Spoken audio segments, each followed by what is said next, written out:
Yamuna Tira Vanachari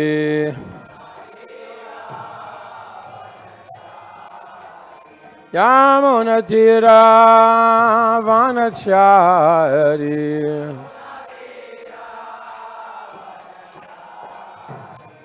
Jai Radha Madhava Kunja Bihari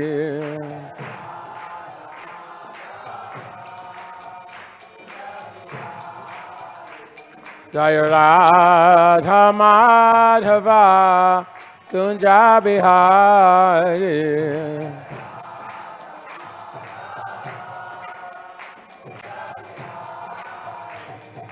Gopi Jana Balaba Girivanadhari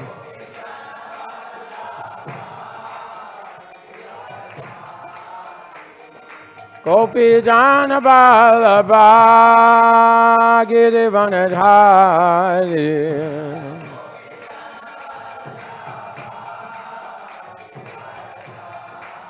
Kashoyanandana Braja Jana Ranjana Yashoyanandana Braja Jana Ranjana Yamuna Tira Vanachari Yamuna Tira Vanachari Hare Krishna Krishna Krishna Hare Hare Hare Rama Rama Rama Hare Hare Hare Krishna Krishna Krishna Hare Hare Hare Rama Rama Rama Hare Hare Hare Krishna Krishna Krishna Hare Hare Hare Rama Rama Rama Hare Hare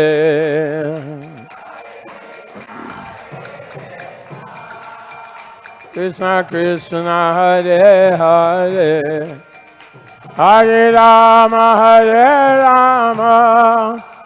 Rama Rama Hare Hare Jaya Radha Madhava Jaya Kunja Bihari Jaya Radha Madhava Jaya Kunja Bihari Jayam Vishnupad Paramahansa Parivajikacharya Asto Saraswati Shishi Mad ISKCON founder Acharya His Divine Grace A.C. Bhaktivedanta Swami Srila Prabhupada Ki Ananta Koti Vaishnava Vrindi Ki Namacharya Srila Haridas Thakur Ki Prem Ji Gaho Shri Krishna Chaitanya Prabhu Nityananda Shri Advaita Gadadhar Shivasari Gaur Bhakta Vrinda Ki Shri Shri Radha Krishna Go Gopinath Shyama Kunda Radha Kunda Giri Govardhan Ki Shri Vrindavan Dham Ki Shri Dham Mayapur Ki Ganga Maya Ki Yamuna Maya Ki Bhakti Devi Ki Tulsi Maharani Ki Gaur Brahmanandi. All glories to some of the Buddhis. All glories to some of the Buddhis. All glories to some of the Buddhis. All glories to Sri Guru and Sri Gauranga.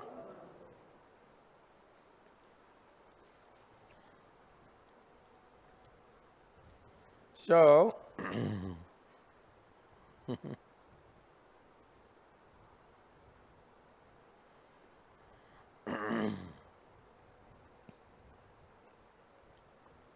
we're all new devotees.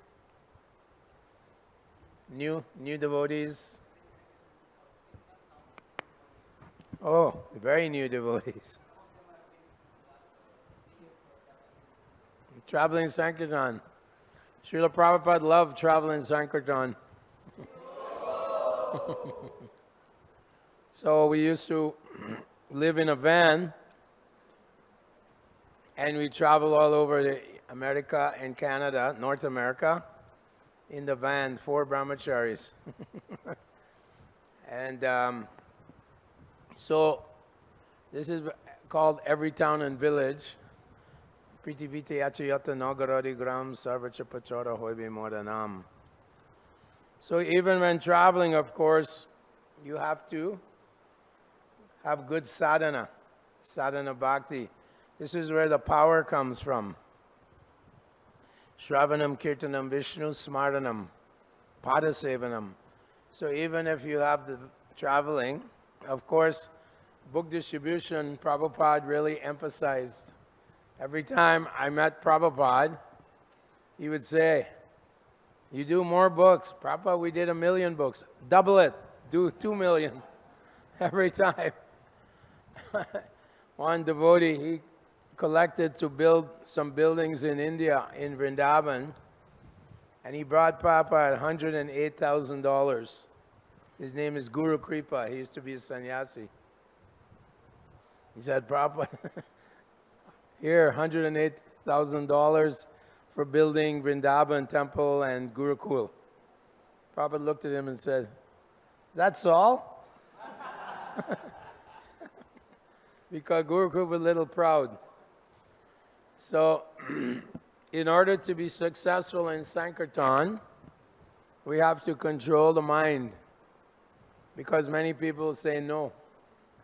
So we have to avoid Tulya ninda stuti monir santushtayena kena chit aniketa stirama atir bhaktiman sachame priya. In the 12th chapter Gita, Krishna says, don't worry about Tulya ninda, fame, infamy. Sometimes someone will like you, sometimes, oh, go away, we don't like, right? Traveling, sometimes, at least in the West, many people, go away, Hare Krishna, no good. So, Moni doesn't mean no speaking. In this verse, Krishna says Moni means satatam kirtayantumam, always glorifying Krishna, always chanting the holy name of Krishna on the tongue, always glorifying Krishna by reading together Srimad Bhagavatam, Chaitanya Charitamrita. As we were traveling, Prabhupada was translating. First canto came from India, but then he had to translate second canto. And so we had BBT publishing in New York, Los Angeles. Eventually it came to Los Angeles. Big warehouse. And Prabhupada said, I'm translating, but you're not publishing fast enough. And he was pushing the BBT, the Sanskrit department, and the editors and so on. Hurry up. And then they would put all these books. Bhagavatam, especially Bhagavatam, is very popular to distribute Bhagavatam. Put it on a plane, and fly it out to wherever we were in America, very remote places. And we get a big container full of books. And then Prabhupada, yes, distribute more and more. And Prabhupada would say, the more books you distribute, the younger I feel. So one reporter in Dallas, Texas, he said, Swamiji, what will happen when you die? You're already 80 years old. 75, 80. You're already old man. What will happen when you die? These are all young boys. Prabhupada said, I will never die. Haribol! He reasons ill who thinks that Vaishnavas die, for Vaishnavas live in sound to spread the holy name around. Bhaktivinoda Thakur says this verse, right? So Prabhupada is living in the books. Prabhupada said if they read one word, their lives may become perfect. He said even if they touch my books, their lives may become perfect. They don't have to read, just touch. This is called the book Bhagavatam. There's the person Bhagavatam, and there's the book Bhagavatam. It's also very personal because in the spiritual world, even the Chintamani stone is a devotee. Even the non-moving entity is the tree. Everything is devotee. So these books are actually persons. And when people read, of course, it says that that Vagvisargo Janataga Viplavo Yasmin Pratishlokam Avadavati Api, that it creates a revolution within their hearts. Namanyantasi Kuton Nikantiya. That these words create purity of the heart. It creates a revolution in the heart. Everyone is trying to get some material happiness, right?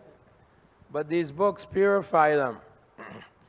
Prabhupada, when he landed in Boston in 1965, he's looking in America. As soon as you go there, you notice it's very rajasic. Very rajasic. Everything going, people, and tamasic. And what does Krishna say in the Bhagavad Gita? Rajasastu phalam dukam, right? Karmana sukritasya hu sat become nirmalam phalam rajasastu phalam dukam. Agyana tamasa tamasa phalam. So, Prabhupada was praying to Krishna on Commonwealth Harbor. Krishna, why did you send me to this horrible place? Place of darkness. Kali Yuga is so strong there. Right? Parikshit said, okay, Kali, you can't stay in my kingdom. You can go wherever there's hoarding of gold. So people think, oh, America, so much money, so much gold, so let's go there. But that's Kali. That's where Kali lives. Center, Kali Central, USA. So Prabhupada was wondering, but because people are so frustrated, Kama Esha Krodha Esha, Rajaguna Samudbhava. People are angry. They're unhappy. They're very dukhi. And therefore, many people are searching. In Western civilization, now India is imitating, but in these Western countries, England, US, Australia, people go there to make money, but people are suffering more because of kam, material desires, lob. Loba pravitim aramba karmana ashama spriha. Spriha means overwhelming desire. I can't control myself. I need a new car. I can't control myself. I have to go to a nightclub and drink some intoxication. I have to get some sense gratification. Uncontrolled mind, right? Matirna Krishne paratattvastova mitobi padiyeta grihavratanam. They've taken a vow to enjoy the material world. So Prahlad Maharaj tells his father, Adanta Gobir, how's it go? Puna puna charvita charvanana. He's just chewing the chewed.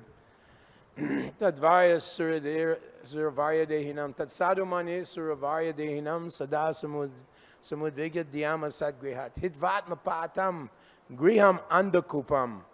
That the material life of sense gratification, material acquisition. I was in Delhi, and this guy is driving a Rolls Royce. But there's so many cars in Delhi. Where can he drive? Bumper to bumper. He's going like, you can't even, you get something, you can't enjoy it because so much traffic in Delhi. Have anyone been to Delhi? It's very crowded. And so he has this big Bentley, he's very proud. You can't go anywhere, it's so crowded. So this is material life. So, of course, Prabhupada, in many purports, he's asking those who are born in India, Bharat Bhumite Manusha Janma Hoil, Janma Sartakakara, Parakara Upakar, that this means you did a lot of punya.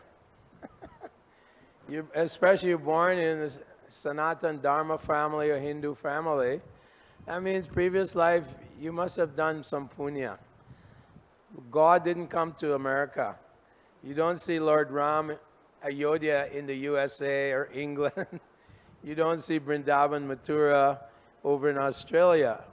When Krishna appeared, he appeared in Bharatvarsh. And actually Maharaj Yudhisthira is the king of all the area, Bhumandala. He ruled the entire Bhumandala, a big area. This is just one tiny little Bharatvarsha, little tiny part, Varsha, of so many Varshas, and then part of Jambudvip. So those kings had so much power, like Prithu Maharaj, Priyavrata Maharaj. That's so much power they could go rule further away. And now Kali Yuga's everything's shrinking down. So Prabhupada asked that if you're born here, you got this birth, this time, means you did some good works. So he said, you become Krishna conscious, you learn this Sanatan Dharma, this Vaishnava philosophy and culture, and then you give it to other people all over the world. People are searching and looking. Where is happiness? Where is peace? People are manda sumanda matayo manda bhagya hi upadrutaha. Always in anxiety, always disturbed. Everyone disturbed because Kali Yuga, modes of nature. So we have to be Prabhupada's soldiers. We are the soldiers of Lord Chaitanya's movement. And the fight is against Maya. And Maya is very expert. She attacks us in the mind. So we know Arjuna is saying, Chanchalahi mana Krishna pramati balabhadridam. The mind is obstinate, it's chanchal, it's desiring, icha dvesha samutena dvanva mohena bharata. Desire and hate. The mind is constantly desiring, and then soche, then it gets some lamentation. Like that. This is the problem all over the world, the mind. Bandhur atmat manastasya yenat maivatmana jitaha. You have to conquer your mind. That means what? It means we have sadhana bhakti and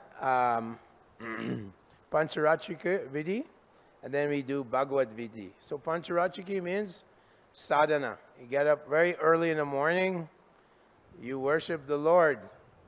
Kapila Dev says that when you see the Archana Vigraha of the Lord, it is non-different from the yogi in the Himalayas meditating on Lord Vishnu. Non-different from Dhruva Maharaj, who performed so much tapasya, 5-year-old boy, and he saw Vishnu within his heart. When he opened his eyes, he saw Vishnu. So in Kali Yuga, Sanatan Goswami, he's actually coming from the spiritual world. He's Lavanga. He is Lavanga Manjari. He is empowered by the Lord. Nana Shastra Vichara Naika Nipano Sadharma Samstapako Lokanam Hitakarino. He is come and he's translating and giving us how to practice sadhana bhakti, pancharachiki vidhi. Hearing Srimad Bhagavatam, Nityam Bhagavatam Sevaya. Bhagavati Uttama Shloke, right? So every day hearing Srimad Bhagavatam. And when we come at night, Prabhupada used to say, now you hear Bhagavad Gita, and then you have some popcorn and milk. That's what he did. Just out there all day distributing his books. Come back at night, take some hot milk, and hear Srimad. Of course, we had Bhagavad Gita. Then after Gita, we had some light prasadam, some hot milk, and the devotee would read from Krishna book. Prabhupada gave the Krishna book. George Harrison, famous guy, very wealthy, famous musician, the Beatles. They were also looking, where is happiness? So they went to Hardware Rishikesh with some bogus yogis. Unfortunately, many bogus yogis, they go to America for making money. But Prabhupada said, I have come to give, not to take. This is the greatest treasure you can give someone, is this Sanatan Dharma, this Bhagavad Gita, as it is, coming in the line of disciplic succession. It is empowered by Gauranga Mahaprabhu, Madhvacharya, all the great acharyas. Now we have, Prabhupada is empowered. These purports are very powerful. So this is the greatest gift you can give anyone, this Srimad Bhagavad Gita. Kaschin me priya kritama. Krishna says, no one is more dear than one who gives this knowledge, this Gita, to the people in general. Then their lives will become perfect. Even people who are born in India, they're not very clear about how to practice the purpose of human life. Atato Brahma Jigyasa. Who is God? Oh, Durga. Oh no, Swami Muktananda, he's God. Really? Okay. One time, Prabhupada was in a big meeting with the people come to see him. And one man put his hand up, Swami, I am God. Prabhupada looked at him, you are God?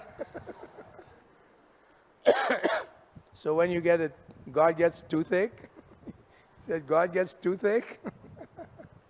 How you can be God? Of course, this is Shankaracharya Mayavad philosophy, right? But Krishna says, Klesho dikataraste avyakta sakta chetasam. Full of klesha, this Mayavad path of impersonalism. It is full of klesha. Avyakta sakta chetasam, avyakta hi gatir dukam. It's very difficult. Dehavadbir for the embodied soul. So of course it makes no sense that you're God. You're God maybe in quality. You're the soul within the body. But obviously the soul is covered by a lot of illusions. Kam, Krodh, Lobh, Moha, Mada, Matsarya. The six highwaymen. The six highwaymen. Lust, greed, anger, madness. What does madness mean? I see in Calcutta young men smoking cigarettes. Do you know what kills you? You smoke cigarette, you'll die. There's already so much research done. In America now, people not smoking in the US, so now they're coming to Asia, selling cigarettes. We'll get those guys over here. Big marketing plan. So right on the package it says, this will give you cancer. Cancer is like #1 killer in the world. Cancer, heart disease. These are Kali Yuga diseases. So madness. You look at the package, you're going to kill you. Oh, no problem. I like to smoke. And Matsarya, envy or jealousy. So these are the 6, Bhaktivinoda Thakur says, highwaymen. So also, when we're practicing devotional service, we have to keep the mind under control. So, Dambo Darpo Bimanascha Krodha Purusham Cha. Krishna said, demoniac qualities, false pride, false prestige, harshness. Prabhu, move over. Prabhu means master. Sometimes some devotee, we don't like them. Matsarya, in the mind, in the heart. So we have to become free from all the aparads, right? Vaishnava aparad. Sometimes there's Mahabharat in ISKCON. So we have to, Chaitanya Mahaprabhu is extremely humble. Rupa Goswami, Sanatan Goswami, very humble approach. What to speak? Haridas Thakur. Namacharya every day, 192 rounds. How many rounds do you do? 60? You're doing 192 every day. How is it possible? And yet, when he went to Puri, no, I'll just stay away. I may offend the Pandits. I may offend the Pandas. So he stayed away. Lord Gauranga Mahaprabhu gave him a special place to sit and chant. And every day, Gauranga Mahaprabhu would visit him. God is visiting him.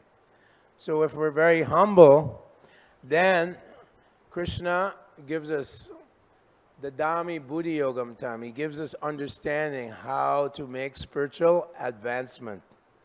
Not that, oh, I did so many books, so much Lakshmi came when I'm traveling distributing books. Don't you know I'm the best book distributor?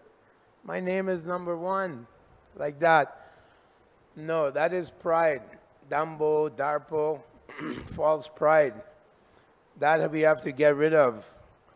Don't think that I am better than some other devotee. If some devotee insults me, then I, like this. No, amani na mana dena. Then always chanting. Feel oneself lower than the straw on the street. And titikshava. Always very tolerant. Without tolerance and humility, you won't last. And our business is preaching. Our weapons are the Prabhupada's books, the holy name, and prashadam, distribution. Prabhupada said these are the 3-point attacks we do. So, to maintain and make spiritual advancement, we have to keep the mind under control, beat the mind with sticks, beat the mind with shoes. Bhakti Siddhanta said, when you wake up in the morning, take a shoe, beat the mind.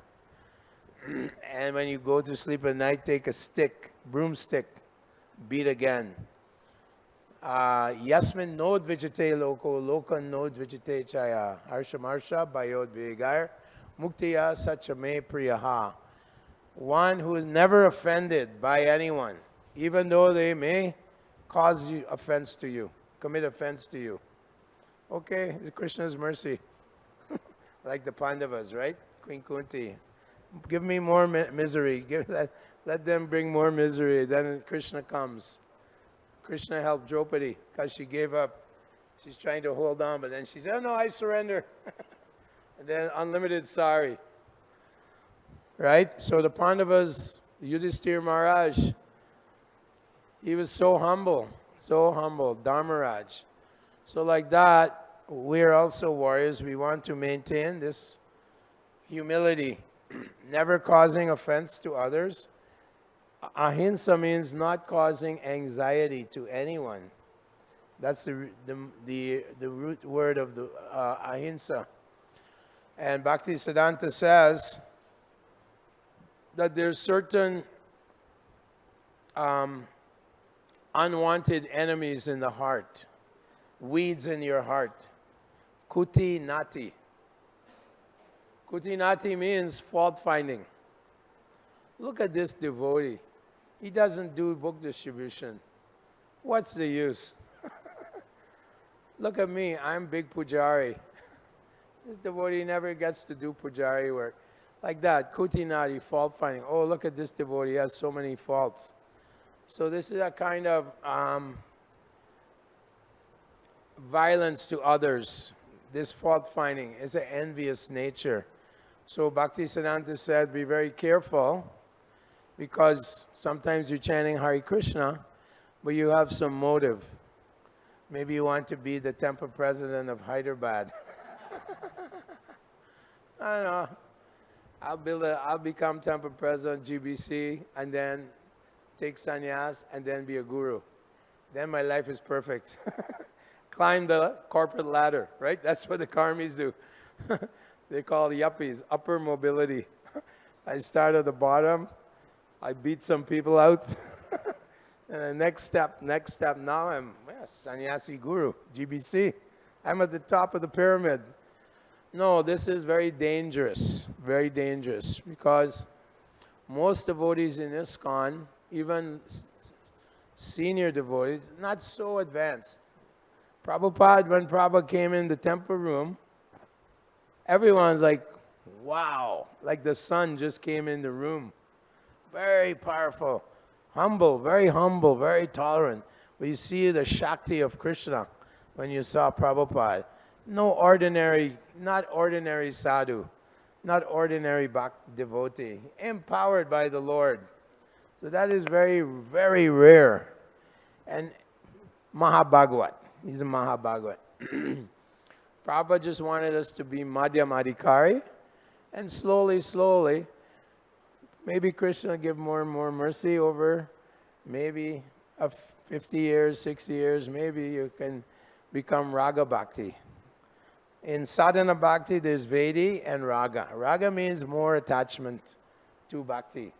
You don't have to force yourself to chant. You don't have to force yourself to wake up. You're enthusiastic. Oh, 2 o'clock, I have to wake up. Chant Hare Krishna, chant some more extra rounds. This means more spontaneous devotional service. That is very rare also. So we have to know, and the more advancement you make, the more humble you become. You feel more unqualified.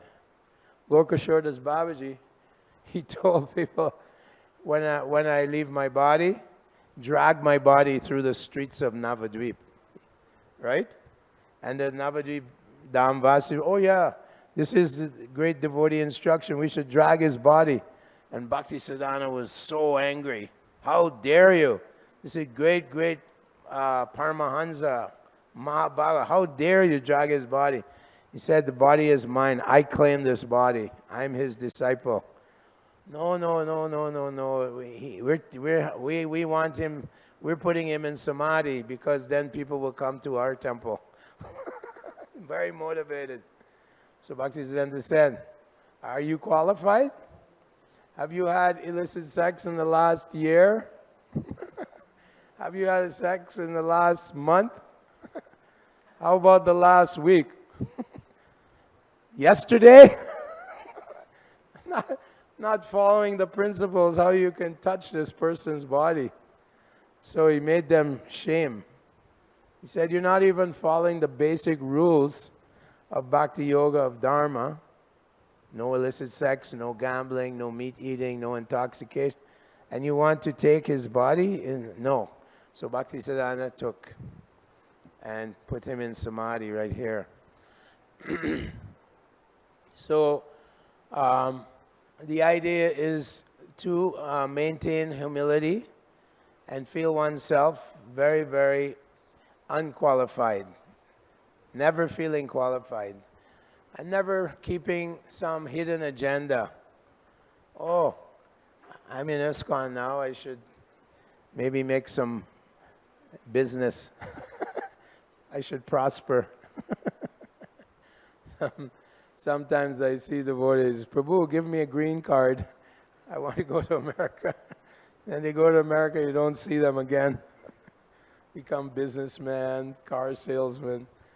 The real treasure is this prema bhakti. You have it.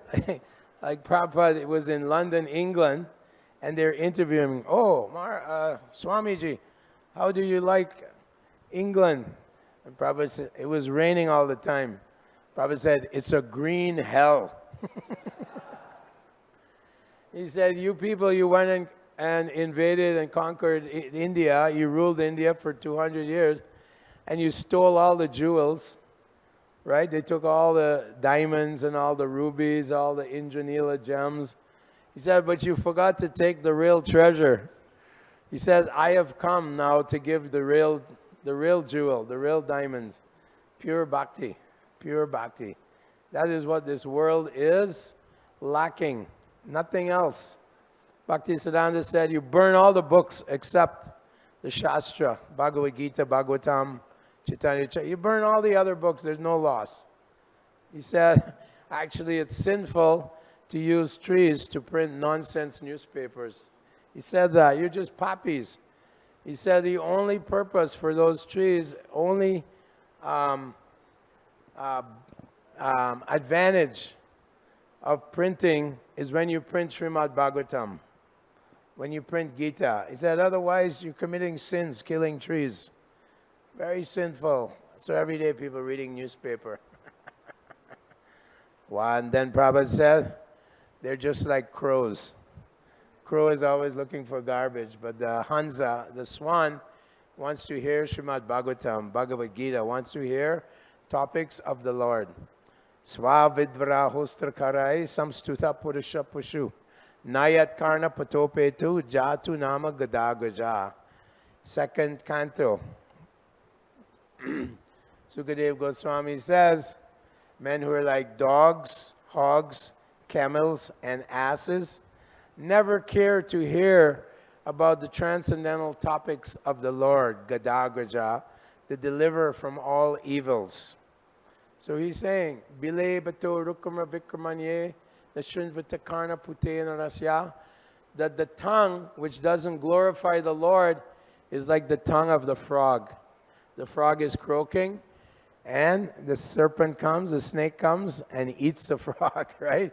Snake of time is eating everyone's life. Kalosmi Bharatarshaba, eating them away, and they're just talking nonsense. Oh, who won the last election? Who is the mayor? How can I make stocks and bonds? Now, India, mutual funds. If I get rich, then I'll be happy, right? No, this Krishna says in the Gita, this is a demoniac mentality. Right? 16th chapter, Idam Adyamaya Labdam, Imam Prapshe Manoratam. By my cunning mind, I will cheat people and become very wealthy. And then people will worship me. Who cares about God? Idam asidam apime bhavishri punar danam. I will get more and more wealthy. Asomaya hata shatrur konostu sadrisham maya ishvaraham maham bogi sidoham balavan sukhi. This is this modern day mentality. Oh, that person is my competition. He's my enemy. I must crush him. Let me crush him, beat him, step on him, and prosper. Look at me. I have Mercedes. I have BMW. Forget about Tata. I have imported car. This is mentality of a demon.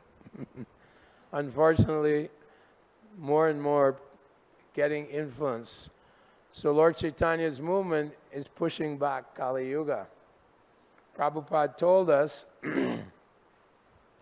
one famous book distributor, Tripurari, he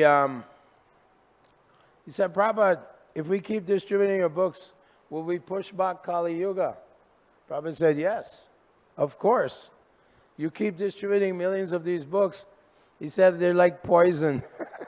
The poison will take and they'll become poison. They'll become Krishna conscious poison. Now they're really drinking poison.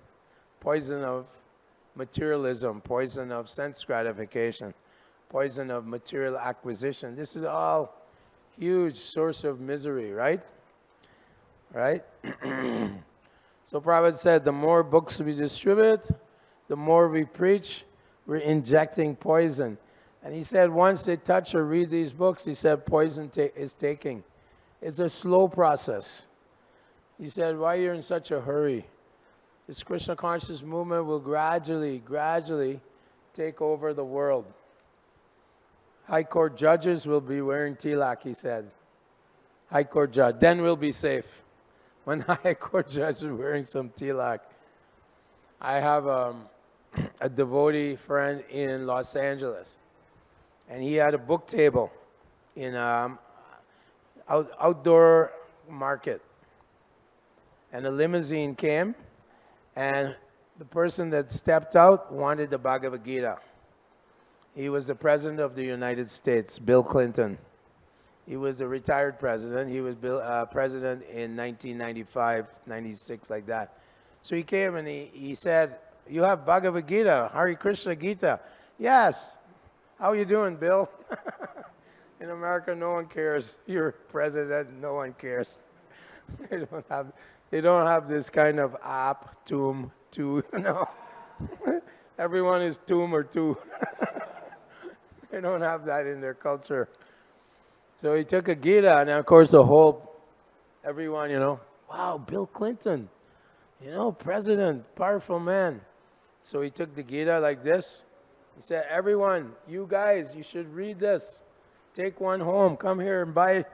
And the guy was selling Gitas like this. The president told me I have to buy.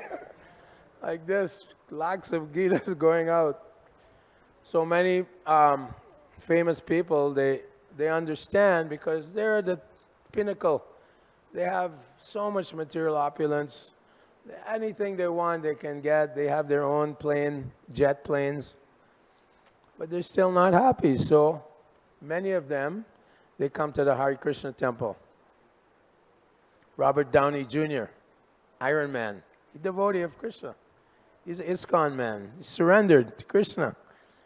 This guy, African-American, Smith, what's his name?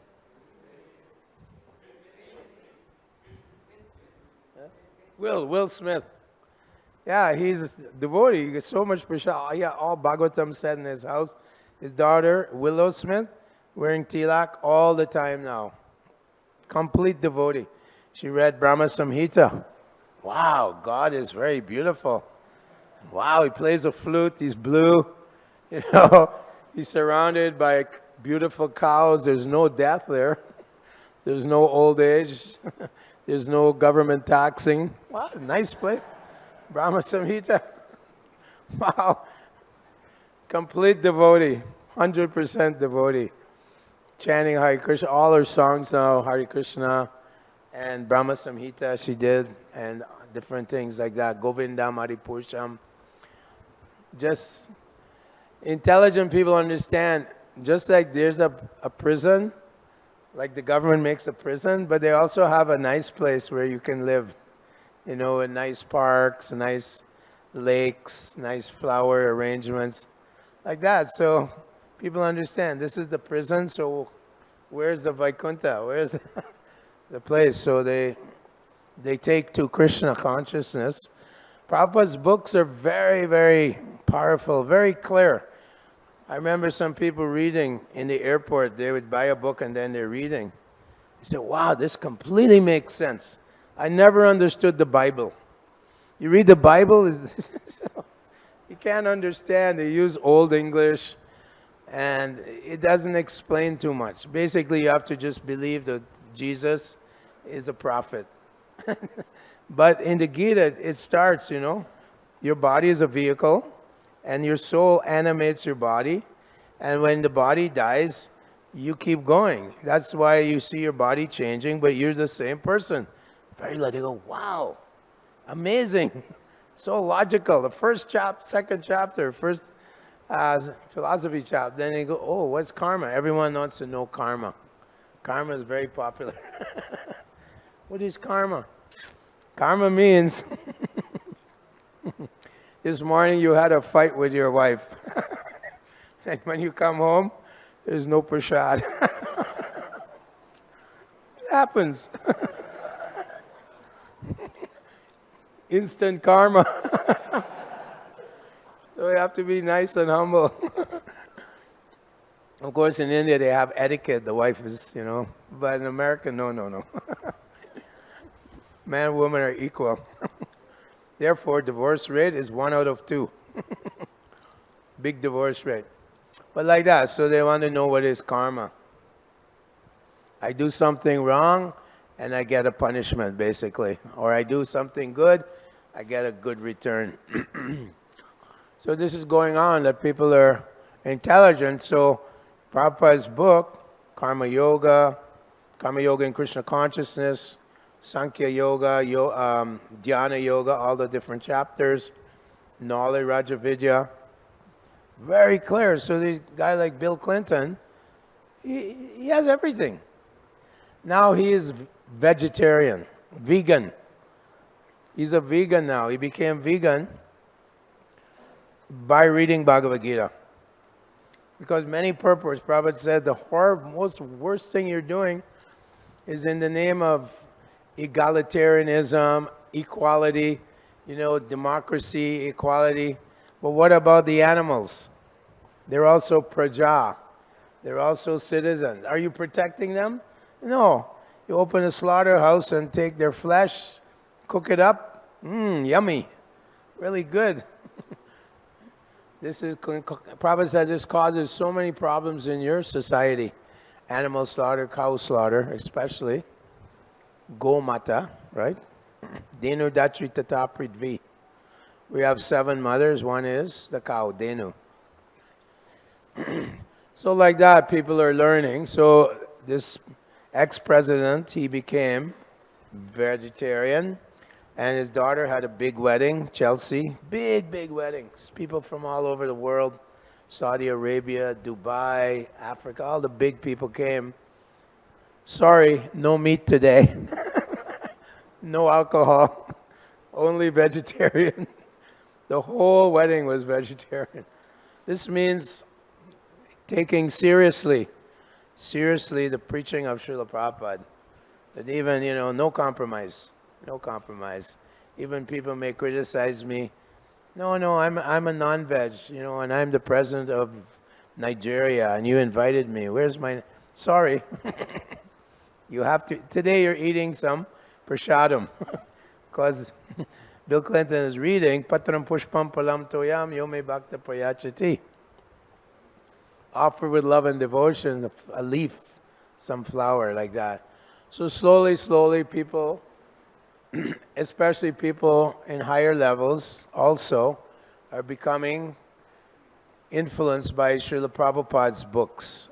And Prabhupada says these books will be the law books for mankind for 10,000 years. This is the window of opportunity in the Kali Yuga.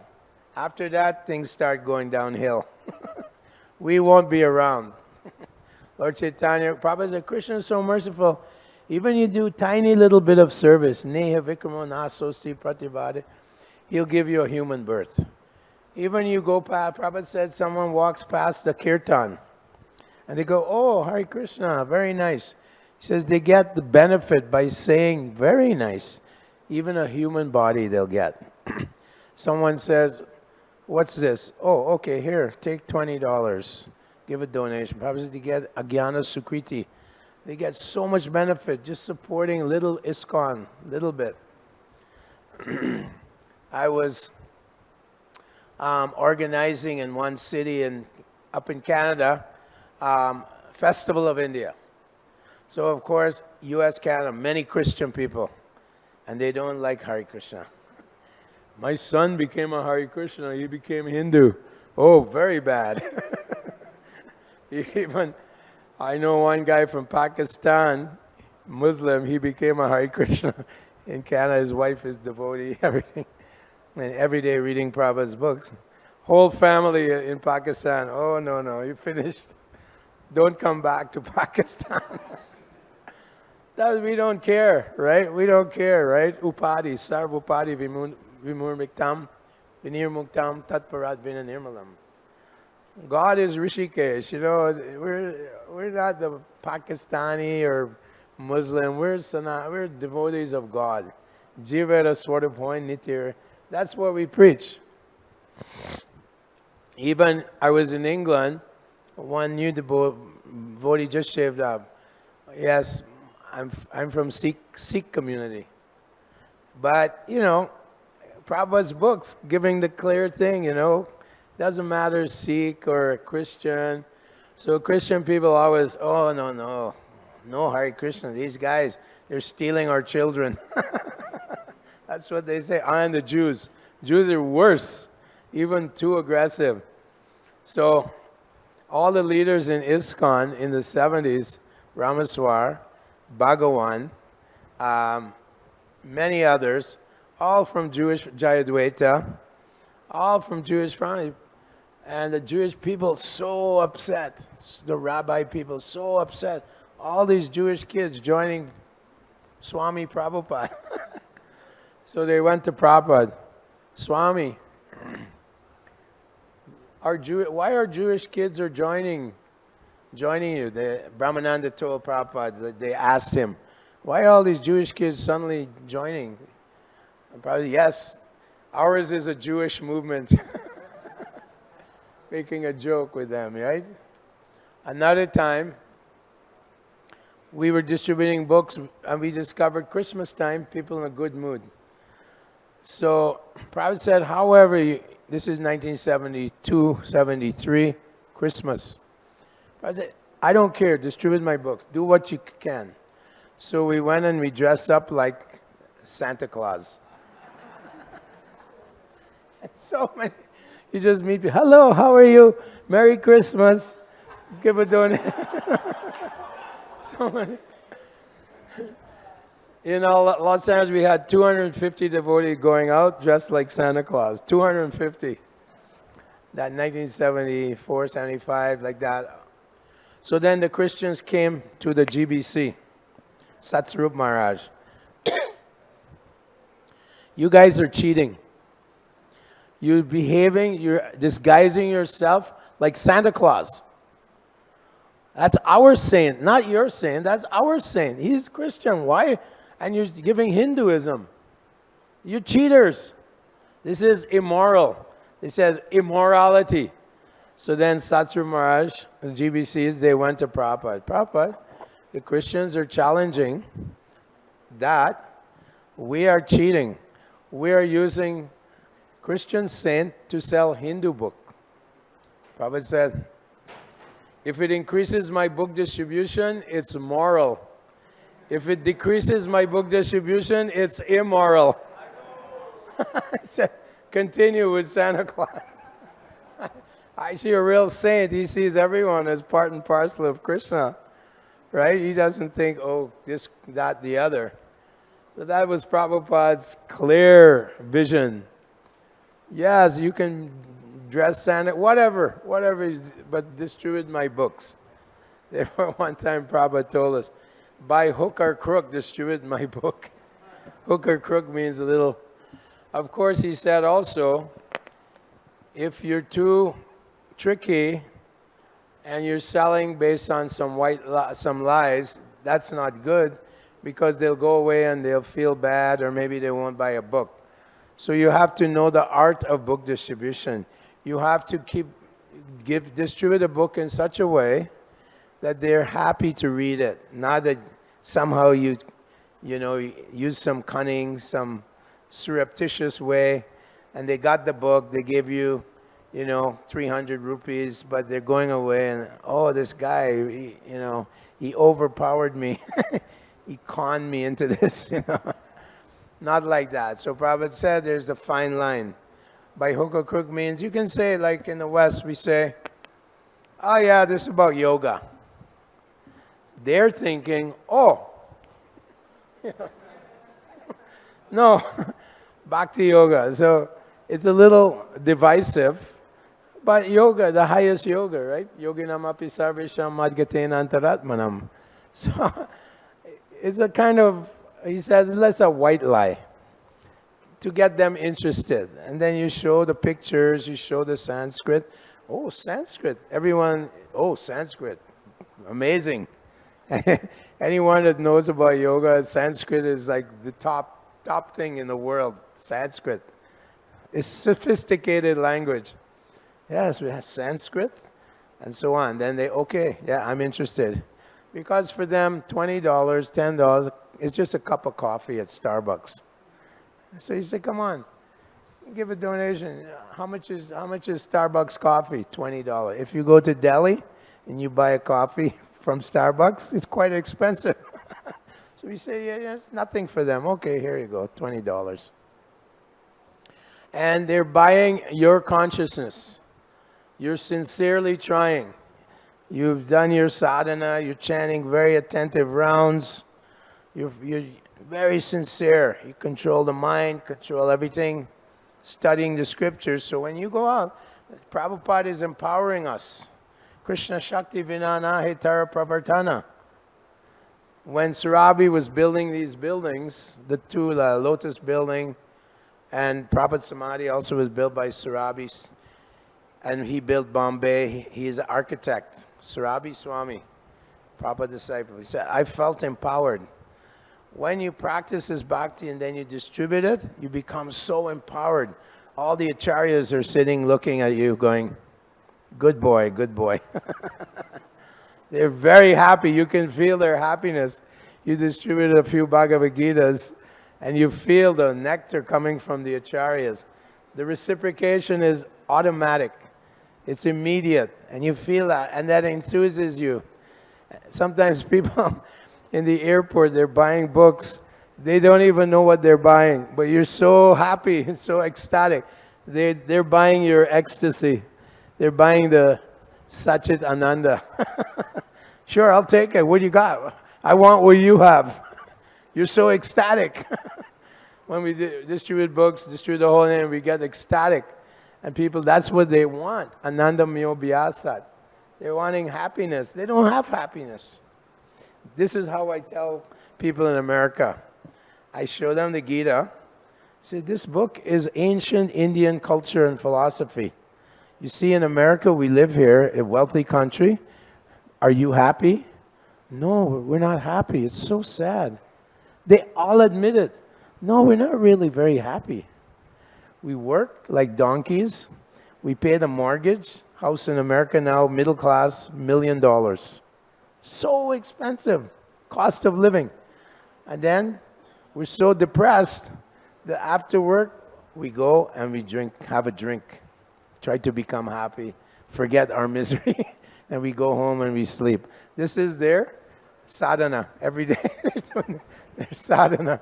So I just say, are people happy? We live in a wealthy country, famous country, popular. Are you happy? No. Very sad. We're not happy. Something missing. We had Dharma. Then we had, what's after Dharma? Dharma, Artha. And then we got Kama, sense gratification. Now we're looking for moksha because sense yehi samsparshaja boga dukkha yone evate adyanta banta konteya nateshu samate. We know there's only dukkha yona. It's the source of misery, this Kama. And there's lots of sense gratification in America. I see so many Indian students going, and then they forget their culture, and then they're trying to enjoy, and then they come to me, oh, I'm so unhappy. I was trying some alcohol, and my friend, one guy, they were drinking, and one guy near a river, fell in the river and drowned, Gujarati student. If you try to enjoy your senses, in the beginning, yattat agre mitopamam, it's like nectar, pariname vishameva, becomes poisonous. You're going to suffer. Oh, I had a fight with my parents, I had a fight with my friends. Because you're trying to gratify your senses, you're going to get some reaction. So people, they know that in the West. We're not happy. Well, take this book and learn. Learn how to become happy. If you have $1 billion and not happy, what's the use? No shanti, no happiness. Right? First shanti, then sukh. But they don't have. Therefore, Prahlad Maharaj says, his father ruled the entire universe. He occupied the kingdom of Indra. Can you imagine? Heavenly kingdom. Hiranyakashipu was sitting on the throne of Indra. Conquer the whole world. But Prahlad said, Matirna Krishna Paratasvatova Navod Vijay Para Duratriyap Vaitaranyam Tadvirya Gayana Mahamrita Magnachita Soche Tato Vimukachesha Sa Indriyartam Maya Sukayam Baram Udvahato Vimuda. He says that Lord Nrsingadev, I don't want anything. My only lamentation, my only unhappiness is that Vimukha Chetasa Indriyartam, that the people here in this world are trying to enjoy their senses. Maya Sukkaya Baram Udvahato Vimuda. Oh, I have a wife, I have children, I have a bank balance, I have property. I have property up in Haryana. So much property. I have property. I have a nice house in, Sikkim, where I go when it's hot weather. I go there like this. I have a nice boat. I can go on the water. I go to Europe for vacations, like this. Baro Vimudha. They're bewildered by this society, accumulation of property, possessions, atyahara. Rupa Goswami warns, don't overeat and don't collect too many things. Atyahara, right? So these people, they have so much. You see them throwing away something expensive, they don't like it. Oh, just throw it. Just throw it away. That's America. They wasteful, very wasteful. So Prahlad is saying, my only lamentation, soche tato vimukha cheta sa indriyartam maya sukayam. They're trying to enjoy so-called happiness of illusion, of Maya. Let me enjoy Maya. No one can enjoy Maya. Not possible. Maya is the Shakti of Krishna. Keep you down with her big spear, right? 3. Sattva, Raja, Tama. Adhyatmika, Adhibodhika, Adhidaivika, Klesha. Prison house. Durga. Prison house. Mama Maya Duratya. You can't get... Maya is Krishna's Shakti. Don't play with Maya. Don't play with Maya, you know. Very dangerous. So many God brothers of mine playing with Maya, and they now, where are they? When I first came to Mayapur in 1977, after Prabhupada's disappearance, I came here. We put the Pushpa Samadhi. There was 200-300 Prabhupada disciples here. Now if someone sees a Prabhupada disciple on the footpath, oh, Prabhupada disciple! Maybe 10, 12, 15. So Maya is very powerful. The history is there. You have to know the history. So 20 years, 30 years. No, you have to keep going. Going until the time of death. Don't give up, because Maya is very tricky, very powerful. Don't play with her. You're playing with fire. If you play with fire, you'll get burnt. So people may come take shelter of Prabhupada, but as Bhaktivinoda Thakur says, so many people wearing tilak and kantimala, but what are they? Kali Yuga Chela. Kali Yuga Chela. They start compromising, they start, oh, I was devotee long time. No, I should do some sense gratification. I've been a devotee for 30, 40 years. I should go get a nice, beautiful Mercedes-Benz. Maybe do some business. The Maya is always attacking the mind like this.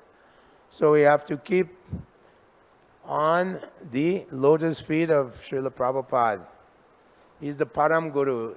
Prabhupada, those many Prabhus are under the guidance and mastership of Prabhupada. Therefore, Prabhupada. He is the founder Acharya of the International Society for Krishna Consciousness. It is a manifestation of Lord Chaitanya's desire to save the fallen conditioned souls. Patita Pavana Hetu Tava Avatar.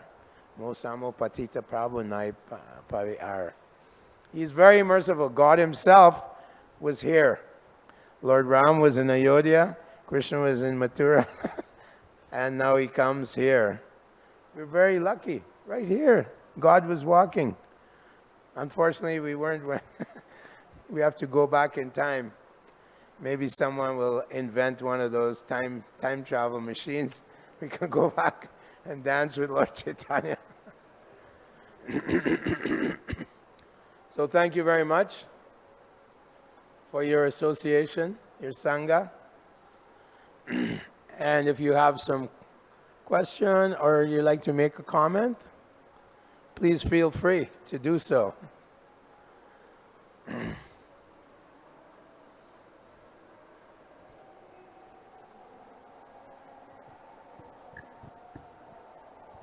Hare Krishna, Prabhu. Hare Krishna. Prabhu, how to overcome the habit of false finding? How to? Overcome the habit of false finding. Fault finding? Yeah. That's a big one. Ahankara vimudhatma. False ego is, of all the layers, bhumi apo nalovayu kamano buddhi evacha, the universe is covered. The most thick one is the ahankar. And we, unfortunately, we have to, really work on that. Bhaktisiddhanta would get two devotees that are fighting. He said, okay, you glorify this devotee. Now you glorify this devotee. Because false ego, very difficult, very contaminated. You know, if someone, like you're taking darshan and so busy down in Mangalarti, someone push you, rascal, no manners. They always control the mind, you know.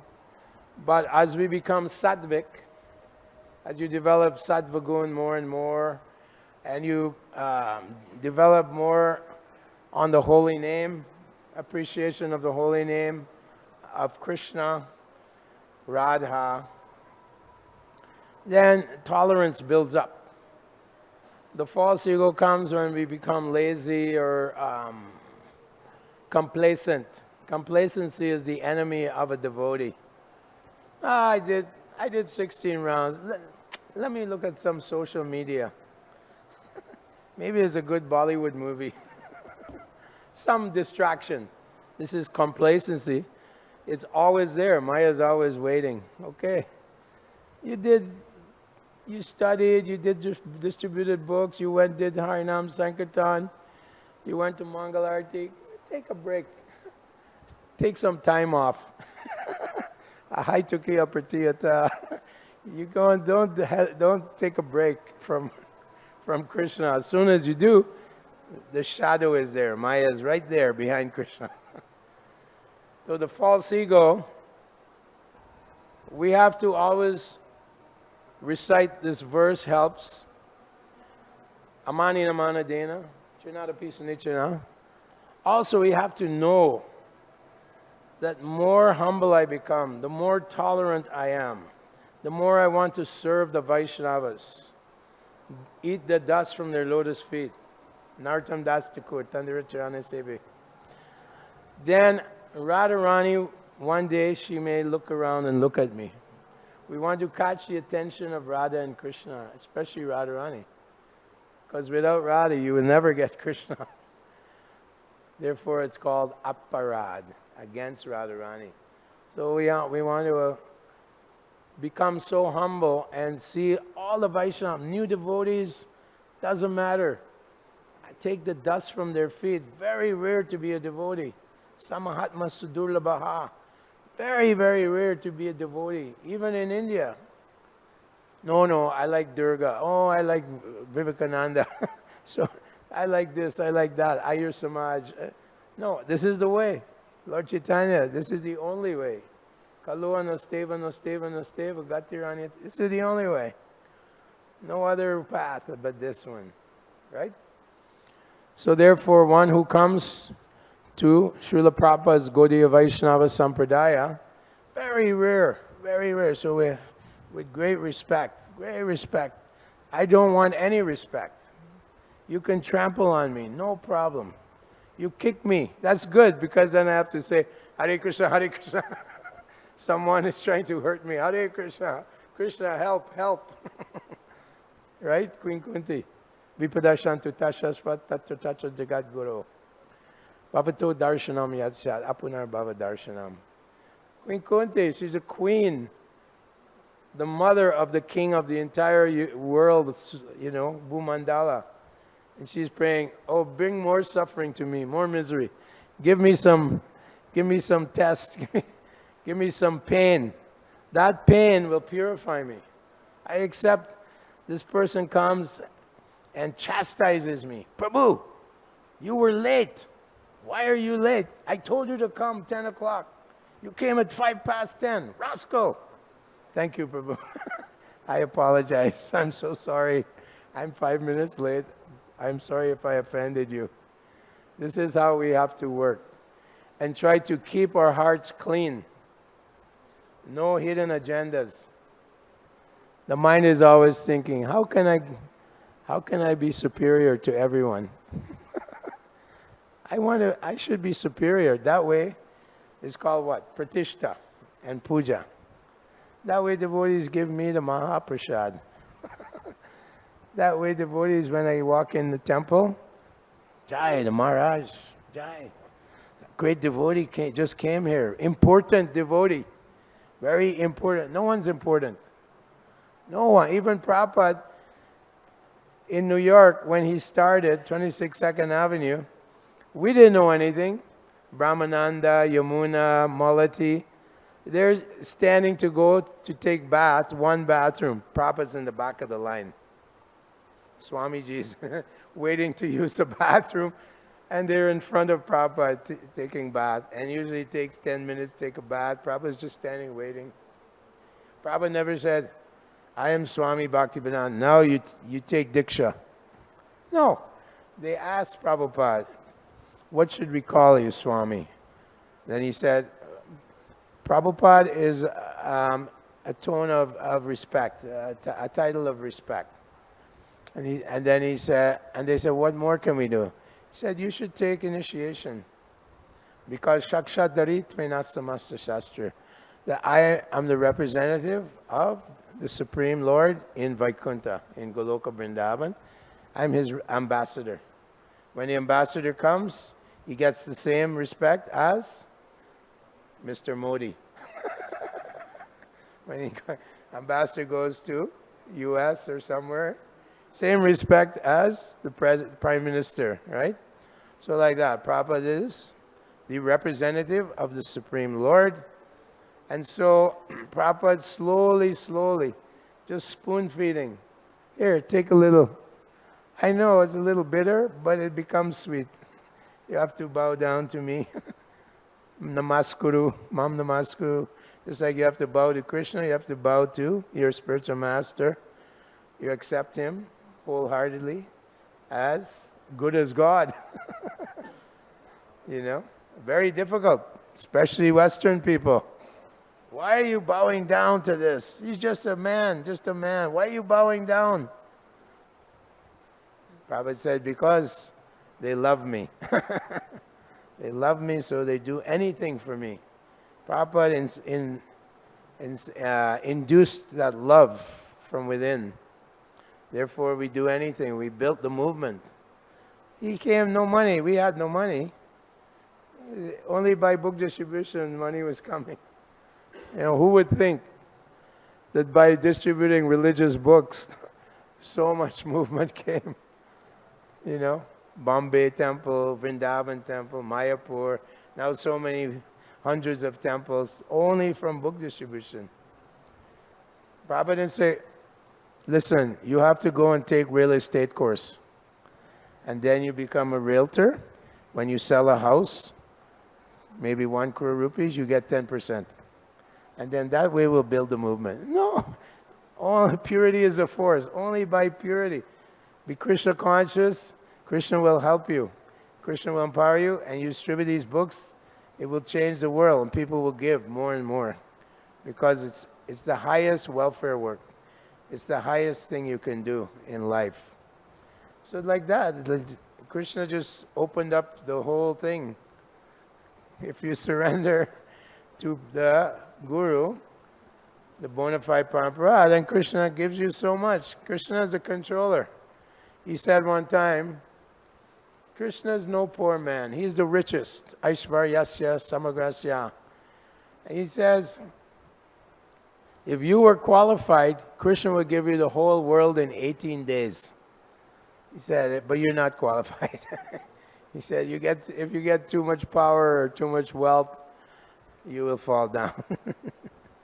So slowly, as we become purified and become more and more Krishna conscious, this movement is destined to spread like wildfire. Like it's destined.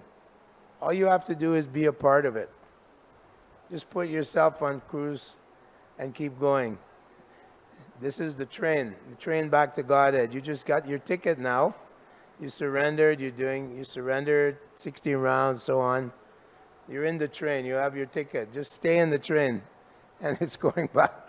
And the train is building more and more carriages, more people coming on the train. Millions, then billions will come. They'll all come and take shelter of Lord Chaitanya. And even all the 21 generations, guaranteed, your ancestors, they also get benefits. Right? Prahlad Maharaj, Nrsingadev, 21 generations back and forth? So you're helping so many So many jivas, all your relatives, all those jivas in your gene pool, they're going back as well. If you become pure devotee, they all go back. This is the mercy of the Lord. Hare Krishna. Practice Trinada Pisanichana. Hare Krishna.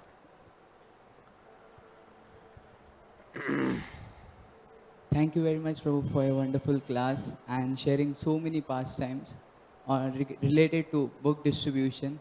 So, Prabhu, since you had such a big, journey in this specific aspect of book distribution, so I was just curious and interested to know few or some incidents while book distribution where you realized that it is so fascinating and which gave you which made you feel so much of reciprocation of Krishna like during the book distribution journey. So if you could share some of that, that would be really inspiring for us.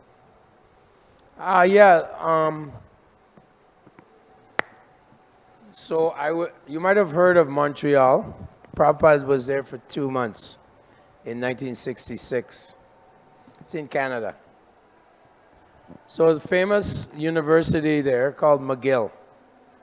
And in the early 20th century, early times, 1911, 1912, Bhaktivinoda Thakur, he wrote a book about Lord Chaitanya and it ended up in that library. So it was a very famous university, very old. And that book, some devotee went and borrowed it and stole it. Anyway, I was distributing books at that university in 1988. This guy, he came and he said, what are you guys? Hare Krishna? Okay. He says, my father is from Punjab. I'll buy. So he bought a book. His mother is from Punjab. She's Hindu. Father is Sikh. Big guy. So he's a student. So he's studying, political science. What happened was, I was doing Festival of India in a city on the other side of Canada about 8 years ago. And it's full of Christians, so it's very difficult to, get this Festival of India. Big fest, people come, thousands come when we do a festival. They get prasadam. We bring cows, because we have farm, Goshala. We bring the cows, and then we do some face painting, some, what do you call that, henna? Mindi. People love that stuff. They're bored, right? Anyway, there was some opposition. So I had to go and meet the mayor. So I went to the mayor's office in this beautiful city to get the permission for the beautiful park for the Festival of India. I walk in, and I didn't remember, but this was the guy that bought a book from me in university. His name was Arjun. Now he's a big man, he's 50 years old, whatever. Completely westernized. Completely. And I said, yeah, I'm from ISKCON, we have Festival of India, I'd like to get permission. He said, is your name Kripanidhi? I said, yeah, why? He said, you sold me a book in 1988, now it's 2016. And he said, it's wonderful. I love you guys, and my mother got your Bhagavad Gita in Toronto, and she loves Bhagavad Gita, she loves Krishna. He said, what's the problem? I said, well, we have opposition here in the West, they don't want us to spread the movement. He said, don't worry, I'm the mayor. And he's giving me all the permissions. And then he said, but you have to get permission for the food, because there it's very strict. You have to get what is called food safe certification. Your kitchen has to be inspected, and then the food, when you distribute to the public, they come and inspect it. If the food is too cold, they use a thermometer, then they throw soap in it so they can't serve it. They used to do this to us, very strict. This is a Western society. Everything is controlled. So I phoned, he said, go and speak to the health superintendent for the city. So I phoned him, and I only had 1 month to get the festival going. He said, "You're crazy." He said, "People have to apply 6 months ahead because this park is big demand. Beautiful park, very beautiful on the river, you know, very beautiful." He said, "You're in the line. You can never get it. You should have applied in January. Now you're applying in August." So I phoned Arjun. He said, "Don't worry, I'll phone." So he said, "Go to the local inspector. Don't worry about the superintendent, and ask that person." So we went to the office. I'm with this devotee, Madhuha. He organizes all the festivals in America. And I said, "Yeah, it doesn't look good, you know, and I've taken so much time, get so many permits." "Don't worry, Krishna will help." We go in the office, and this lady, she is a professional chef, and she just came back from Kazakhstan. That's near Russia.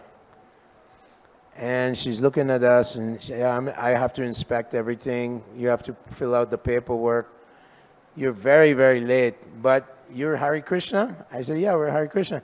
She said, "Oh, I went to the festival in Kazakhstan, Hare Krishna festival, and I ate your food, and I loved your prasad. I loved your food." This Kazakhstan is like thousands of miles away. It's just south of Russia, and we're in Canada. She says, "Yeah, I know you're trying to spread the message." I said, "Yeah." She said, "I bought all your books. I bought all your cookbooks. I love you guys." She says, "No problem." So a big festival, and so many people. Then one guy, he was from Hyderabad. In that city, he won Entrepreneur of the Year. His name is Krishna Lakineni or something. Krishna is the first. And he organizes all the marketing, media marketing in that city. Entrepreneur of the Year. He has a marketing company. He said, "Look, I really like what you're doing. I don't follow it very much, but I like what you're doing. I'll give you free marketing." So he sent all his customers, like thousands of customers. He said, "Festival of India, August 12th, 5th or 6th, whatever it was, come to the park, free food, lovely kirtan, lovely music." So many people came just from this one guy. He just came. He said, "I heard you're doing Festival of India. I'm a Hindu. I eat meat," but you know. And then he became like more devotee also. He became vegetarian. I had a club at the university there, and every week we distribute prasadam and books. And he used to come and he would donate for the prasadam. He became so enlivened. He said, "Oh, my life is changing. I became a mudha, but now I'm becoming a sadhu again." His parents are very happy, you know. That's one story. Very successful.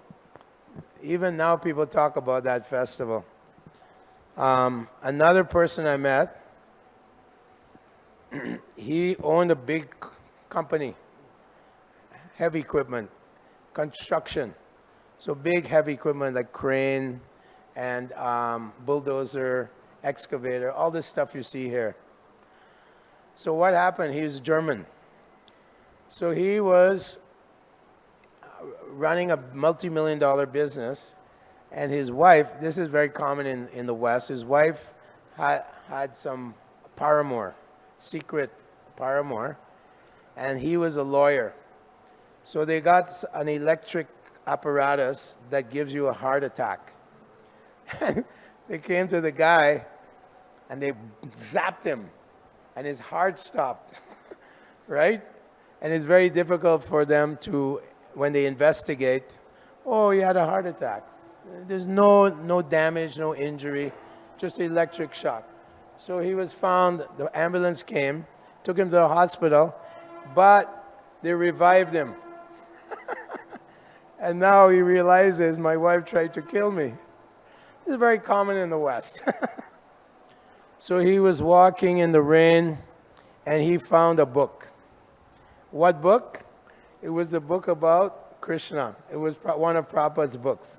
It was lying on a bench in a park. And he read the whole thing. and he came to the temple. And at that time, we were just building the temple. We had just bought the land. We bought 10 acres. That's a lot of land in India, right? 10 acres. How many bigas? 10 acres. How many katas? A lot of big land. So we're building, but we're devotees. We just sell books, get a little money, go and ask people, give a donation. So he came, he made friends with devotees. He took prasadam. I mean, he was so distressed. His wife tried to kill him, and he had no proof, So his wife, he divorced her. He brought all his equipment to the and he built all the landscaping. He helped build the temple, all for free. One book in the park, one tragedy. Krishna saved his life. He came, he met devotees. I mean, Germans, they eat cows every day. I mean, just a German material guy. But he was so happy. And he became like little Krishna conscious, little bit. Like 1 round a day, some fish, some chicken, not super. But Prabhupada said he is so much mercy. He brought all his crane, excavator, all equipment, and he just built. He did all the landscaping, helped build the temple. No, don't give me any money. Somehow Krishna saved my life. He understood that Krishna saved him. This is another story. So many stories like that. People, sometimes in the airport when you sell a book, people, oh, Hare Krishna, they throw the book. So one girl, I met her, and she said that someone threw the book behind my house when I was a young girl, like 10 years old. So I took a book, I read it, I became a vegetarian. So then, now I'm distributing prasadam at a festival. And she came, she said, oh, is this Hare Krishna? I said, yeah. She said, okay, I'll buy whatever you have. And she took all the prasadam, and she took books. She said, you guys changed my life. I was just regular, eating meat every day. But I read your book, I became a vegetarian, I do some meditation. And she bought more books. And she said, my life changed. Because when you eat meat every day and you drink alcohol, tamagun, you're never happy. You're always depressed. Mental health issues, family issues. It's from tamagun. So she said, you changed my life. Like that, people appreciate so much. Like that, but from book distribution. So many stories. Someone tried to commit suicide in Paris. And one lady, devotee Mataji, came. And the woman was just about to kill herself. How? She took a hose and she ran it from carbon monoxide into the car. And then she turned the window up. And she's sitting waiting to die. And Mataji comes in the parking lot. She says, Hare Krishna. And ladies.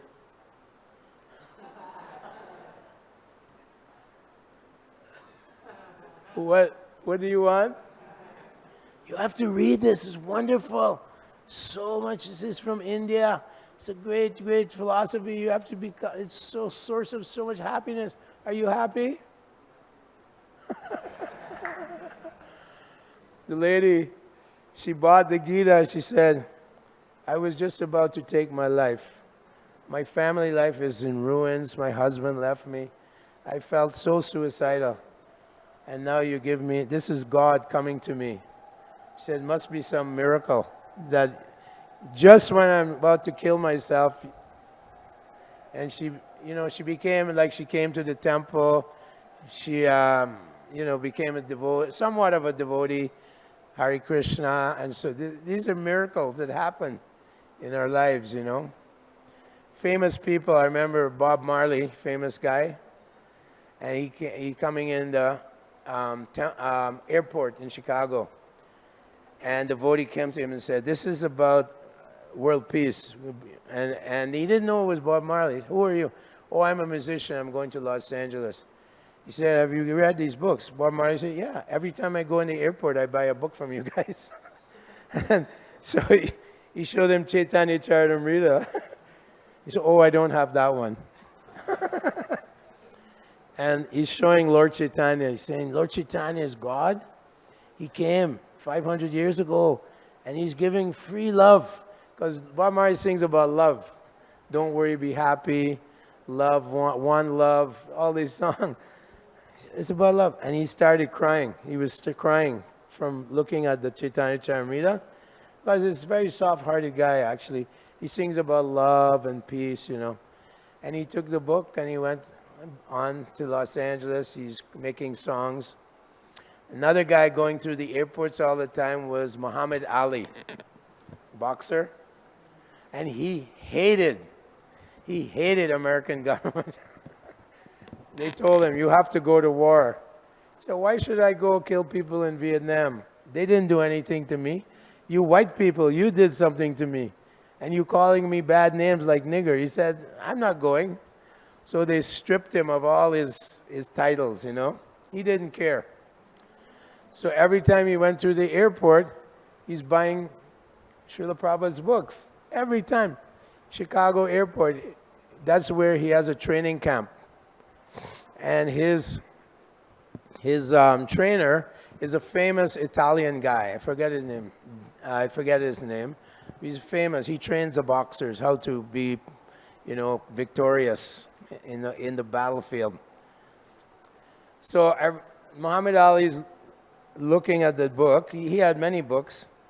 And devotees are there selling him a book, you know, showing a book, you know. And the Christians would come. And they would break up sales. Yeah, don't buy these guys. They're brainwashed. They're crazy. They don't eat meat. They're nuts. It's America. They're crazy, brainwashing. Muhammad Ali looked at him, at the Christian guys, and they're a big crowd now. Because Muhammad Ali is very famous. Big crowd are watching. What's he going to do? All businessmen at the airport, right? And the Christians are, Jesus loves it. Jesus, you join Jesus.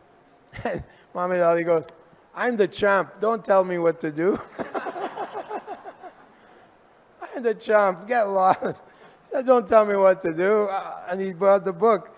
So then his trainer came, you know, through the airport. And the devotee goes to him and says, oh, we're showing these books. The trainer says, we don't need any more books. All over the training camp, Muhammad Ali put the books everywhere. He says like at least 100 books from ISKCON all over the training camp. He said every time Muhammad comes through the airport, he buys 4 or 5 books. And then Muhammad, some Christians came another time and said, don't buy Hare Krishna books. And Muhammad says, do you know who you are? You're Christian? Tell me, who are you? And then he's preaching to the guy. He's saying, you're not the body. Do you know that? He says, you're a soul. And he's preaching from second. Christians don't even know who they are, you know. Jesus, that's it, you know. And he preached them from Prabhupada's books. And he was vegetarian, became a vegetarian. So although he's Islam, kind of Quran, he's reading Prabhupada's books. I remember sometimes in the city, in Washington or in Canada, you'd see Muslims, they come in the shopping, and we have these, like a display of our books, because the shop may be owned by a Hindu guy or something. So, okay, you put your books there. So we would go to the big stores and say, can we put our books there? They're just by donation. And if the people are nice, no problem. Yeah. So many times I see Muslim guys, they go and they're looking around, they take a book. They want to find out, you know. Especially I remember one Bangladeshi guy, Muslim, and a completely westernized guy. Even his wife is like American, you know. And he said, oh yeah, I always wondered about Bhagavad Gita. Can I buy one? Yeah, sure, you can buy. He gave me $50, and he bought the Bhagavad Gita. And his girlfriend, she's he's from Bangladesh. He's Muslim, but he doesn't practice. I said, okay, you read the Gita, so it doesn't matter. Like even in the West, many people, Christian, Muslim, so many Muslims are joining our movement from Iran. Persians, they love philosophy. They love the philosophy. in Los Angeles, they buy like Saptarishi, 7 books. And you know, they have the thing on their head. What's it called? The ladies, they keep it's like a scarf, you know. What's that called? I forget. Anyway, they come and you know, they buy Bhagavad Gita, Science of Self-Realization, Bhakti Rasamrita Sindhu, all the books. They buy 7. They buy them, take them home. So even in Western Asia, Arabian countries, we have Bhagavad Gita in Arabia now. In Los Angeles, so many people from Saudi Arabia, Iran, and they want to know. You know, Hare Krishna is like international. It's not Hindu, it's like universal. And they're buying. So many. I met guys, Saudi Arabian guys. Oh yeah, I want to know about this. And they buy Bhagavad Gita, they read. And sometimes they come to the temple and they take prasadam. And some of them become devotees. Like in Vancouver, Canada, where I was, last place I was at, there was 5, 6 Iranian guys, born Muslim, all devotees, shaved up, 16 rounds, you know, and they're all become devotees. Because it's very, very clear philosophy. The philosophy of the soul and God, you know. Totally non-sectarian and very logic. It's not some sentiment or some fanaticism. And so they become devotees. And then they preach to their community. Even one girl, very wealthy from Western Asia, from Iran. And she met one boy. He's a son of Prabhupada disciple, Kaladas. Kaladas used to live here. And his name is Abai. So she came and she's... We do books in the streets, so she came and she's interested. Very wealthy family, very wealthy. Looks like princess, you know.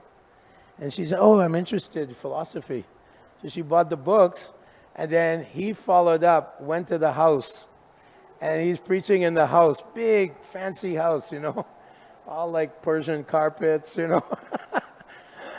I did the kirtan, prasadam. She became a devotee, and she married Abai. They have 2 kids, and she's wearing sari. Very, very like aristocratic family, and they all the parents didn't become devotees, but they're very favorable, and they're happy. She's chanting Hare Krishna. She stopped eating meat, but they love to eat meat, right? Complete like prasadam devotees. Very happy family. He is Western. She is Persian. And they have 2 children, Krishna conscious family. So this movement is for everyone. Haridas Thakur, born Muslim, but he's a Namacharya. So now we have to change the whole of India. Make everyone devotee of Krishna. So that's some exciting stories that I remember. Many, many stories. But in America, in 1977, January, the Christians and Jews got together and they put a Supreme Court case against us. Do you know about this? You know? ISKCON is a criminal organization. They capture people's minds and they do some psychological thing, and now those people, they don't eat meat, they sleep on the floor, and they give all their money to ISKCON. Complete indoctrination. Big court case, Supreme Court in New York. And they charged the GBC, his name was Adikeshav Swami, American devotee. They charged him with criminal insurrection, criminal indoctrination. Like when you can capture someone and change their minds and make them do what you want. It's like abduction. They call it like almost like kidnap someone and change their mind. So they were charged with this. And that Hare Krishna is not a bona fide religion. So this was 1977, and Adikeshav came to Mayapur and said, Prabhupada, so much anxiety. They charge me with criminal activities, the big court case, and Prabhupada brought Adi Keshav when he preached him, Don't worry. This is Krishna's strategy. So many judges have to look at this case. So many people, the front newspaper, headline newspaper, New York Times. Millions of people will be reading. Hare Krishna charged with criminal activity. So many people, Hare Krishna. Probably said, millions of people chant Hare Krishna when they read this. And he convinced Adikesh, he rested him down, aste. He said, don't worry, the Krishna's arrangement for spreading the movement. Sometimes Krishna spreads the movement, it looks negative, but it may be positive, like this, Prabhupada said. It doesn't always spread just by favorable thing. Sometimes unfavorable will also spread the movement, like the Kazi, when he came here and broke the Madanga. Okay, Prabhupada. So what happened was, all the BBT party, they were distributing Prabhupada's books. All the universities have our books. All the professors buy Prabhupada's books. They love, they're intellectual. So they understand what Prabhupada is meaning. Those regular people, politicians, media people, they don't understand what's going on. So these professors, they give great reference. If you read all the recommendations, this is the real Bhagavad Gita. This is the real Sanatan Dharma. The real message of India is devotion, dualism, not just this streamlined yoga. So many swamis come and take your money. They're just exploiting you. So all these professors came together and they went to the Supreme Court magistrate. And they said, this is a crime against American Constitution law. First law in America, First Amendment, freedom of religion, freedom of religious expression, freedom of speech. These are all the freedoms. First, most powerful law of America, constitutional law. They said, this is a crime against the Constitution of America. So, anyway, Adikesh went back and Prabhupada told Adikesh, you give him Bhagavatam set. Give the judge and let him read Bhagavatam. so the judge, he was compelled to read the Bhagavatam. He read the entire Bhagavatam. And then newspaper in June 1977 came in the newspaper. Hare Krishna court case rejected by the judge. And the judge said, in good conscience, I cannot go against the Constitution of America. This is a bona fide religion, going back thousands of years, the oldest religion on the planet. He said, as a conscious person, I cannot rule against this. Case dismissed. And all the professors, they're all like glorifying Prabhupada. All big professors. Harvey Cox from Harvard. You might have heard of Harvard University. It's a big university. One of the top 4 universities on the planet, Harvard. He is in charge of theology. So the President of the United States called him. He said, so many of these gurus coming from India, are they okay? Harvey Cox said, Osho, no. Maharishi Yogi, not good. Muktananda, Shivananda ashram, not bad. So he's giving recommendation, because so many cheaters came.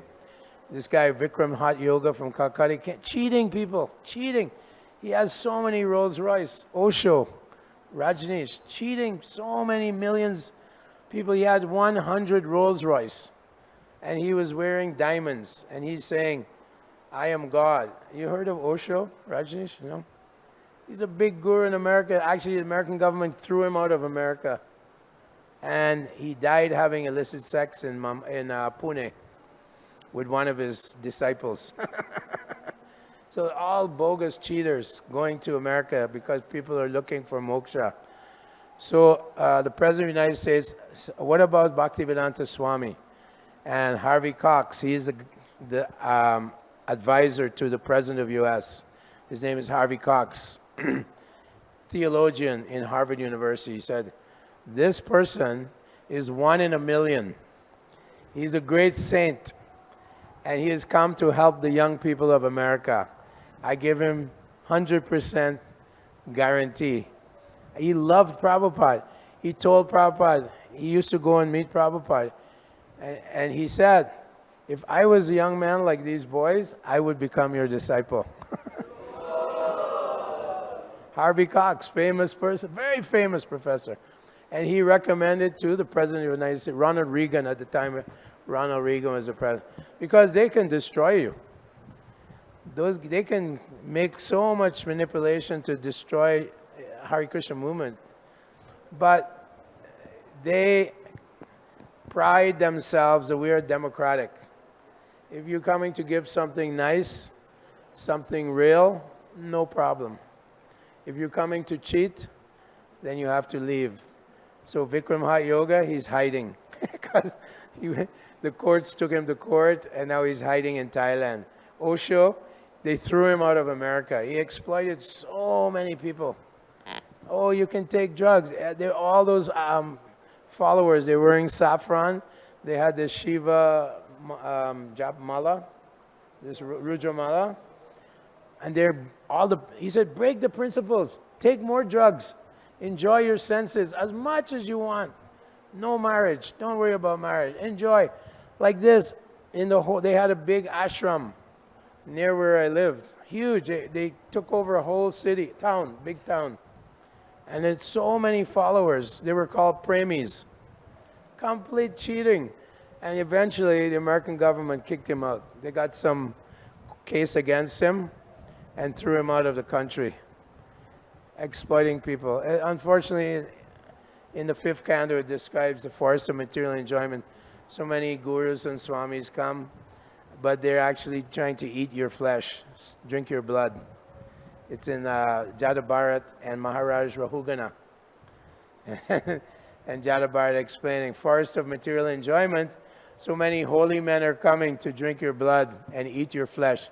Just like the bird of prey, the vulture, it comes, and they're compared to the bird of prey, the vulture.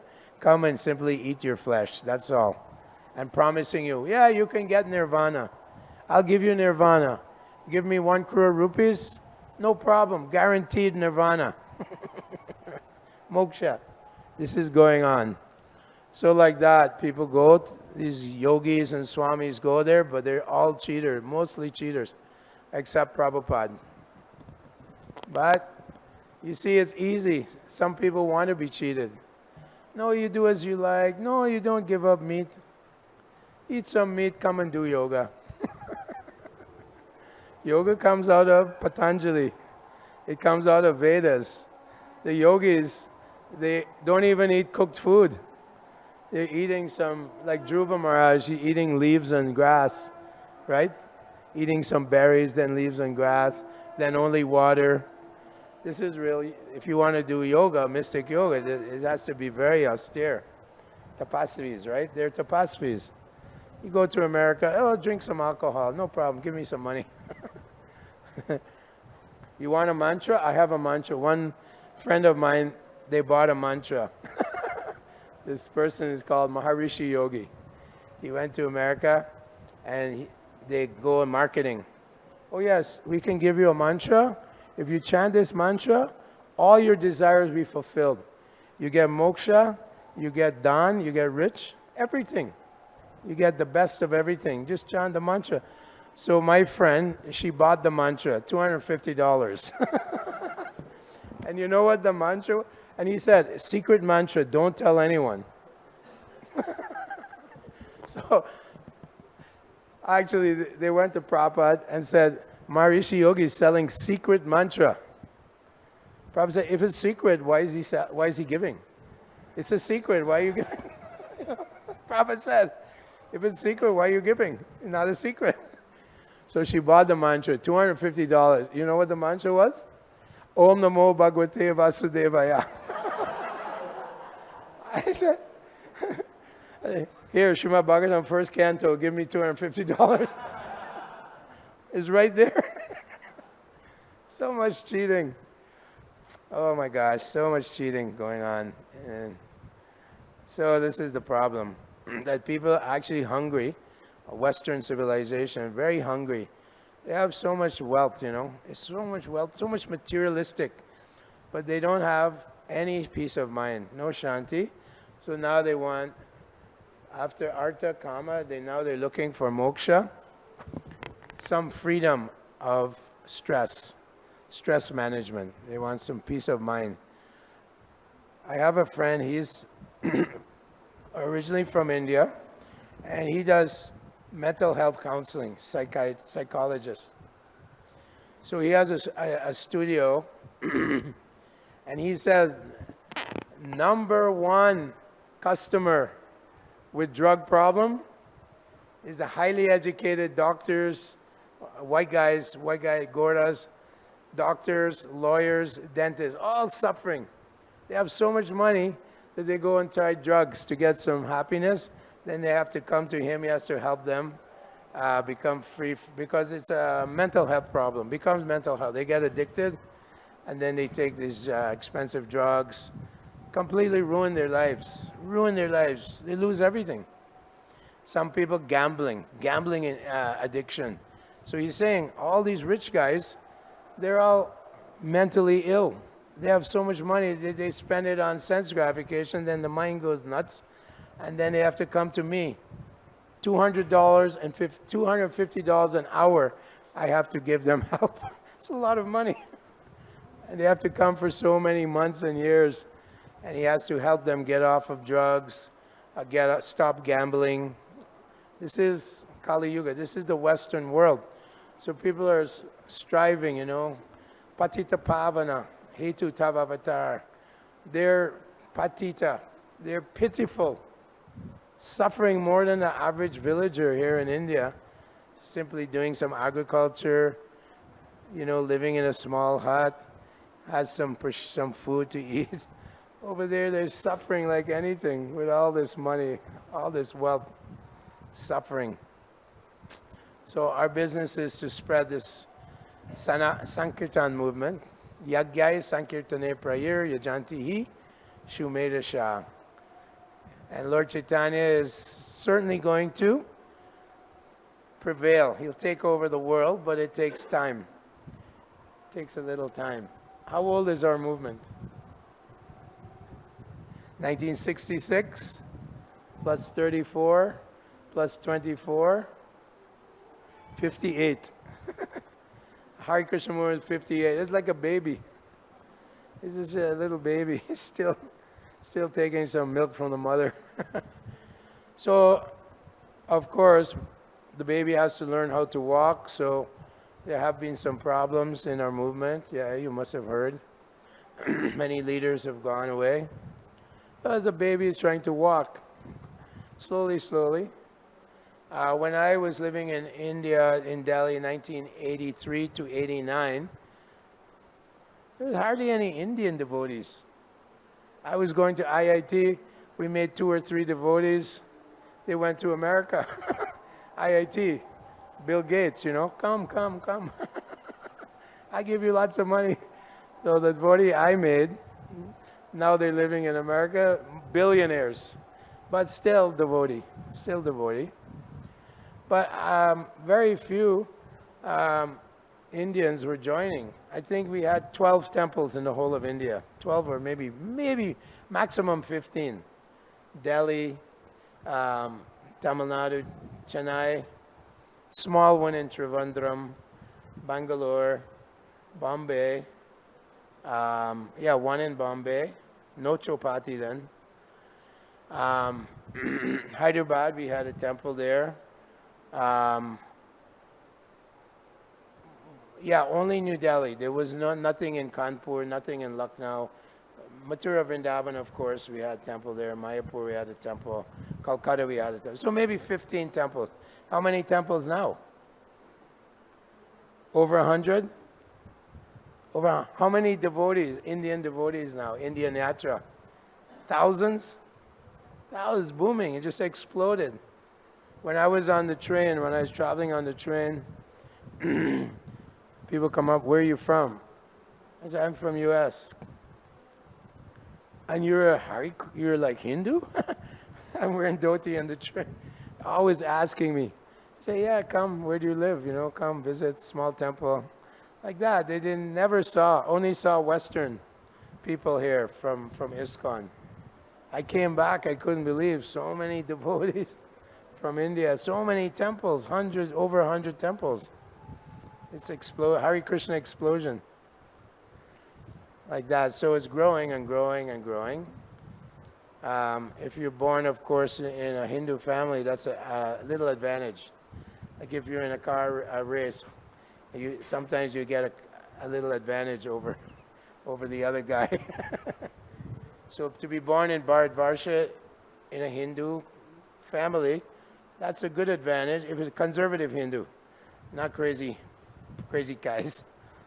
Like sometimes in Delhi, we were in Greater Kailash, wealthy area. The kids were trying drugs and ganja. They were completely spoiled. But conservative Hindu religious family, that's a very good advantage. We're born in the West, big handicap. Big handicap. Father comes, well, you like some alcohol? You're 15 years old now, have a drink. Come on. You like to smoke? Here, I give you a cigarette. They're propagating like Hiranyakashipu. Prahlad, what's the wrong? Come and be a good demon, like me, like that. Oh, this Prahlad, he likes the enemy. He doesn't want to follow, the demoniac way. We have to kill him. Like that. So the parents in the West are like little tiny Hiranyakashipu. Come on, son, go enjoy sense gratification. What's wrong with you? Father, I was never happy. I joined Prabhupada. Oh, very bad. No inheritance for you. Cut. Like that. Many kids like that. My parents never spoke to me. Now, of course, later on they did. But when I first joined, I spent $80,000 to go to college, and this Swami told you to quit college and lie on the floor. All the money I saved for your college. Very angry, crying, mother crying. Oh, don't you want to come home? I can't come home. You guys eating meat. I can't have dinner. I was brahmachari, so I wasn't going anywhere. Prabhupada said, that's okay. Then sometimes the mother would come, Brahmananda's mother. Prabhupada initiated Brahmananda and Gargamuni, both. 2 sons. She had 2 sons, both devotees. She's come, and Prabhupada initiated them. And he said, okay, now you touch the feet of your mother. You offer obeisance. Offer obeisance to the mother. Prabhupada said, it's a custom when someone takes diksha that the parents will give some dakshin, some donation. And Brahmananda's mother said, I gave you 2 sons, Swamiji, what more? What more do you want? So she didn't give any more dakshin.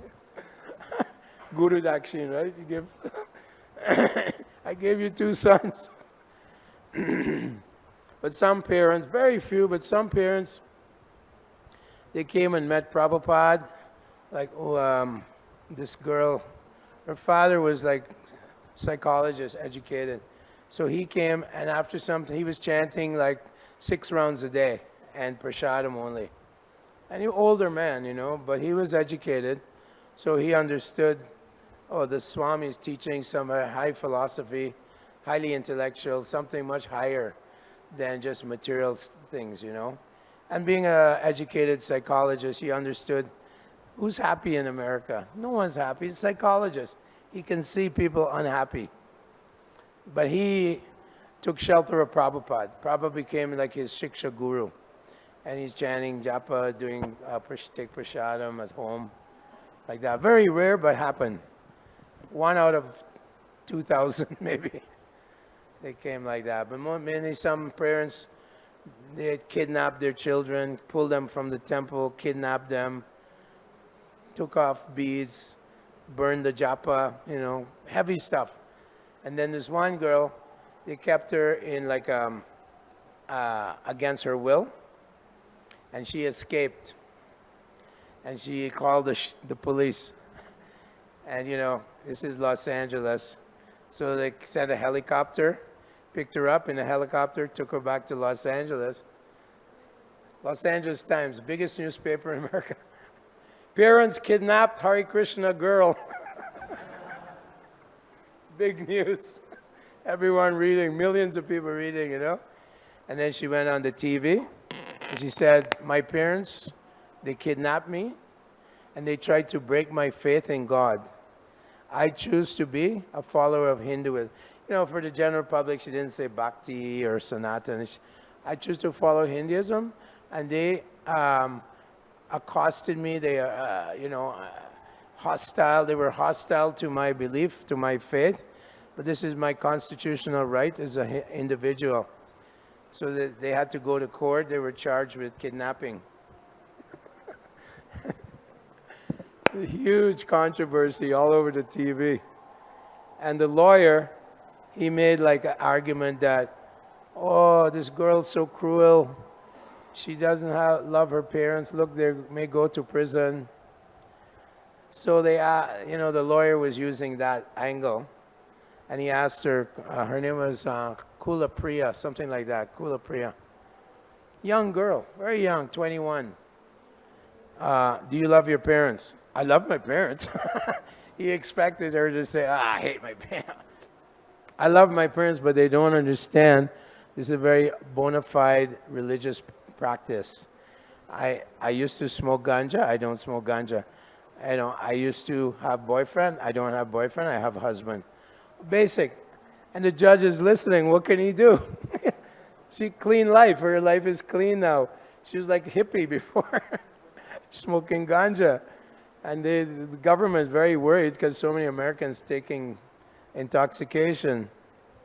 So anyway, he gave the parents, he didn't put them in prison, but he gave them some fine, like $10,000 you pay a fine. Actually, that's a criminal offense. In any other case, they would have gone to prison maybe for 5-6 years, but because of, parents and so on, he gave the lowest penalty. But she's still a devotee. Now she's 73 years old with grandchildren. So this is going on. The Prabhupada said, this is a fight. This is a war. Of course, you have to expect that, for Dharma, you're spreading Dharma in the West. Of course, so much retaliation will be there. They don't understand. The whole government's run by demons. All the government run by demons. Demoniac government. Prabhupada says in 4th Canto, Prithu Maharaj, he protected the citizens. In the Prabhupada said, government officials tax people and enjoy the money. He says right there, he says, fools and rascals.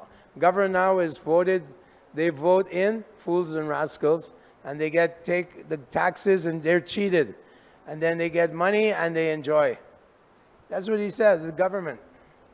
Modern democracy, he says, demon crazy. He says Maharaj Prithu was a real king. He had compassion for all the citizens, the animals, everything, trees, all their citizens. And he made sure that everyone had sufficient food and so on. Prabhupada said he had one tax, and that tax was used to support the citizens. Now they take the tax, I'm going for a vacation in Hawaii. I'm going for vacation, Thailand. I'm going somewhere, I have a nice big house. Where'd you get the money? From the people. They're giving you money because you voted them in. Cheaters cheating the cheated, right? So this is what Prabhupada said. All the leaders, it doesn't matter. Russia, America, everywhere. Of course, Modi is more pious man, but even so many people I know when I was in India were cheating, and then they got exposed.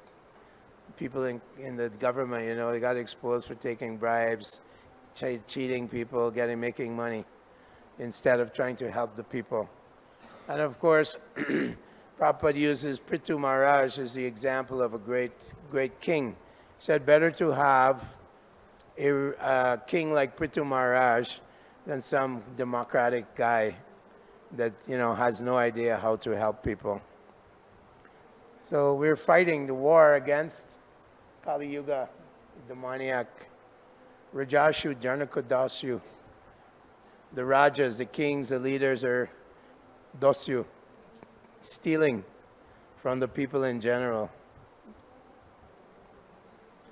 Hare Krishna, thank you very much. It's probably quite late. Almost 1 o'clock. Everyone okay? Time for prashadam. Very nice. Thank you so much. Hare Krishna. Hare Krishna, Krishna Krishna, Hare Hare, Hare Rama, Rama